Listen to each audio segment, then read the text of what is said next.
Hi, Paul Sykes, Good News Broadcast, speaking to Ninon de Vere De Rosa. Hi, how are you? I'm doing wonderful. How are you? Okay, good. You got a lot of name there. I know, but you pronounced it perfectly. I did, You definitely get an A+ for that one. That's unusual for me. What's the ancestry there on your family? Pardon? What's the ancestry? The ancestry is English, and De Vere actually is English. It goes back to the 1600s. So that's where the De Veres come in, and but everybody thinks it's French, but it's not really. It is definitely English. And yeah, we all come from, as they say, a thoroughbred. Though I do have a little Scottish and a little Irish, so I'm British, not English. And you're here in America. Yes, yeah, I love being in America. I'm actually in California, and I love it here. And you're involved with kids. Yes, I got involved with kids because, number one, I didn't have any of my own, and I come from a large family. And I decided what I was looking at, and it was in 1992, I was watching how people were handling children in then, which is way back. And I felt that children need to have a voice in society so that we understand them a little bit more. And just because they're young of age does not mean to say they're not people and that we shouldn't speak to them the right way. Okay, I think that's a good thing. And so how are you involved? What are you doing? Well, what I started a thing called the Kids Talk Productions, which was an instrument to be able to have my own show and to be able to have a platform or a forum where I could interview these kids of wherever they came from, different programs that we went through, and to understand their feelings and what they've achieved in life, what they think of life, and what they think of their families and education, obviously, and just to get their voice out there so that we, as grown-ups, can understand them a little better, because this day and age is so different, totally different. It's ever since the computer came into this way of life, which I didn't have as a child. I don't know if you did, but I know I didn't. I didn't. So it's you see, it's a different way of educating children, and they can, just with one finger, they can be in France or they can be anywhere in the world. And we didn't have that when we were young, so it's a completely different way our children are thinking and what they see. What's the Kakamega story? The Kakamega story was that started actually in 2005. Kakamega is in Kenya, Africa, and we started it's not an orphanage. We have 3 camps. These children live in different parts with their relatives, but these are children that are orphaned.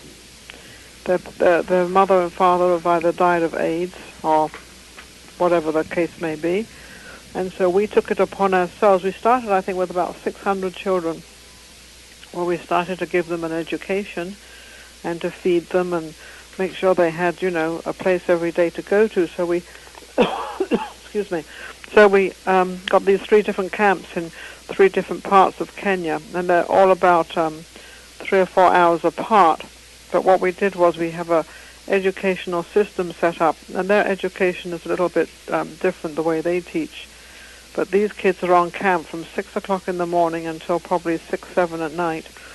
And then they go to their different places, and they get fed there, they get an education, and we also built a little tiny medical center so that they can have medical treatment, because they have the typhoid there and, malaria and all these different problems they have. So, but since 2005, we haven't had one kid die yet, so Wow, great. Yeah, and they were dying quite often, obviously, because they weren't getting the treatment.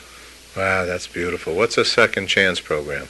The Second Chance program is children that we had in juvenile hall. I had wanted to always, when I first started my program, which was I first did my first show in 1996, I really wanted to cut through the red tape. I wanted to get to the kids with the red tape, and kids in red tape are obviously the kids in juvenile hall. So eventually I got winding through this sort of section, and I got involved with a gentleman, not personally involved, but I mean involved with the show, his name was Judge Michael Nash, and he actually gave me permission. He is the head judge for the Children's Court, and he gave me permission to take my cameras into juvenile hall And so we did, the first one we did was downtown, and it was incredible. We had about 100 students that come in. And of course you've got all the patrol people around them, and they're very, very protected, so nothing can happen. We also couldn't shoot any of their faces. We just had to sort of, shoot from behind them. But we got Loyola Marymount involved in it. And we had 3 speakers. We had John Hill, who at that time was working with Yvonne Burke. And then we also had the vice president from Loyola Marymount University. And then we had a couple of other hip-hop singers, which the kids loved. But they had a little understanding that we cared, and people cared for them, as to help them to make sure that when they did get out of juvenile hall, they would go on the right road. And we had the police department there, we had the fire department there, we had different colleges all there, so they could actually, in groups, they actually went around and sort of understood that they could sort of become a policeman or a fireman, or they could go to college. A lot of them didn't know that they could go to college, to the community college. They never thought that they had that privilege. So it was a big eye-opener for them. So we ended up doing, I think, about 5 different shows over Los Angeles at Juvenile Hall. So that was an incredible opening. And I think they're waiting for me to do more, which I will definitely do. Oh, you're a doer. There's no doubt about it. The Hal Roach Award. What's a Hal Roach Award? Oh, Hal Roach was my, when I was married, my husband passed away in 2004. And Hal Roach was a very good friend of ours for many, many years. Of course, he was the pioneer of our Little Rascals and Mice and Men, and he did loads of stuff. He was very, he had his Hal Roach studios in Culver City here in Los Angeles. And we became very, very good friends. And because of that, that's how I got connected with Loyola Marymount University. They came to me, the Dean of Communications came to my house one day, and obviously by invitation, and he wanted to know if we would, found the Hal Roach Awards. So my husband and I agreed to it, obviously with a check. That's how these things work. But so we founded the Hal Roach Awards, and we raised, I don't know, at least a couple of million for the school over the years. We honored Ralph Bellamy, Hal Roach, Ralph Bellamy, Henry Mancini, Bob Hope, Bob, forget the other one. Oh, Roger Moore. We had a lot of top people there that, unfortunately, a lot of them passed away, but it was an incredible event. And, of course, Hal Roach was always there until he passed away. When he was 100.5, he passed away. Wow. Yeah, and I have to tell you a funny story. Hal Roach, this is a great story. Hal Roach calls me one morning. It was 2 stories, actually. But this one, he calls me one morning. He says he's dating Frances Hilton. Frances Hilton was the last wife of Conrad Hilton, and we were all good friends. So he calls me and says, "Ninon, I want you to do something for me." I said, "Of course, Hal, what do you want?" Now, this time he's about 98, 99. I said, "What do you want me to do?" He said, "Would you call Frances and ask her if she would marry me?" And I said, "Well, Hal, I think you're supposed to do that." He said, "No." He says, I'm afraid I don't know." He said, "Just try to find out if she would." So I said, "Okay, I'll call you back." I called her up and I said, "Frances, I have a proposal for you, but I'm the messenger." And I said, "Hal Roach would like you to marry him." "Oh, no, I can't marry him." See, he knew.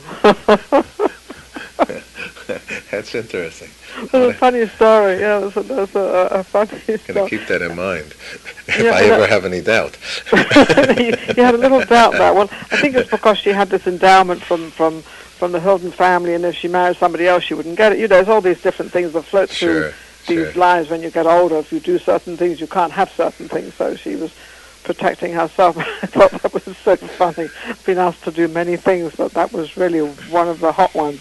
So what has brought you to this, let's say, nonprofit, do-good way of life? Where do you think that stems from in your past? I think it stems from when I was very, very young. I think I was fortunately, I wasn't brought up religiously at all, but I always had that within me. For whatever reason, I don't know. And I always liked to do things and help people, and I always thought it rather selfish, because when I help people and do things with people, I get the greatest satisfaction out of it. When I when I see people doing things and I see them kind of not doing it the right way, or this would be an easier way to do it, I like to help people. It's just something within my nature. Regarding the children's thing I started, which was the production company, and then I started the foundation. The reason I started the foundation was because nobody would support my Kids Talk productions.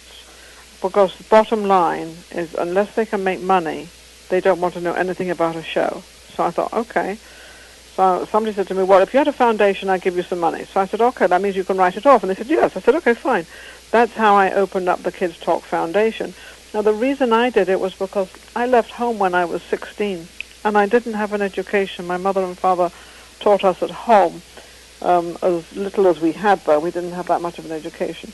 And for what had happened to me over the years and how I had survived and what I had done, I truly wanted to give this to children coming from any family, whether it's an educated family, a poor family, a rich family, it didn't matter what family it came from, that they could succeed. Because I had an answer to any question they asked me. I could tell them because I've been through it and I know what it is and I know you can succeed. So, you know, even if people turn around and say to you, you're stupid, which I was told many times when I was young, and it does affect you and it does make you feel sort of insecure. But fortunately, I never had that. I still, to this day, I still plow forward even when people, when I just started something new, which is called Obesity Hotline. A couple of people say, well, that's not a good idea, and some people have raved about it, but I'm going to go on my own thoughts and plow ahead and do it because I think it's a good thing.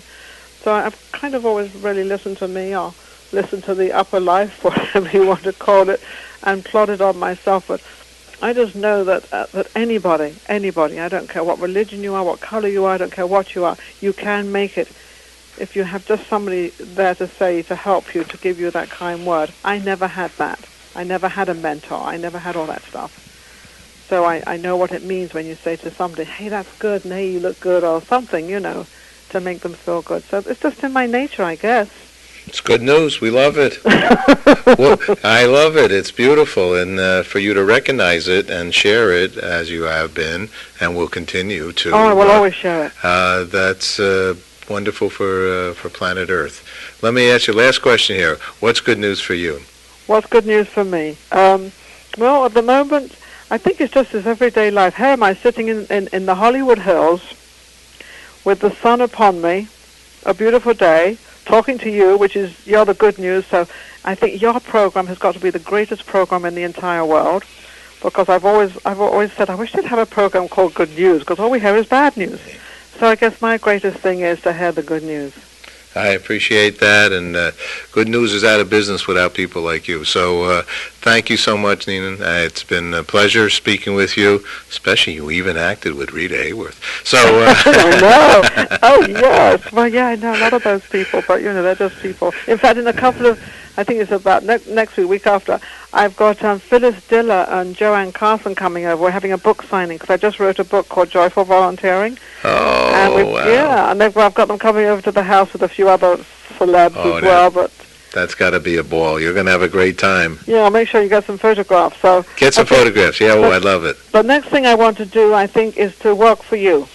You okay? I'm going to call you back. I want to work for you because you got good news and I love it. Okay. Well, I'm going to call you back and we work together. That's how it all works out. Absolutely. All Absolutely. right. Thanks so much. Thank you, Paul. Take care. Have a beautiful day. You as well. Bye-bye. Bye.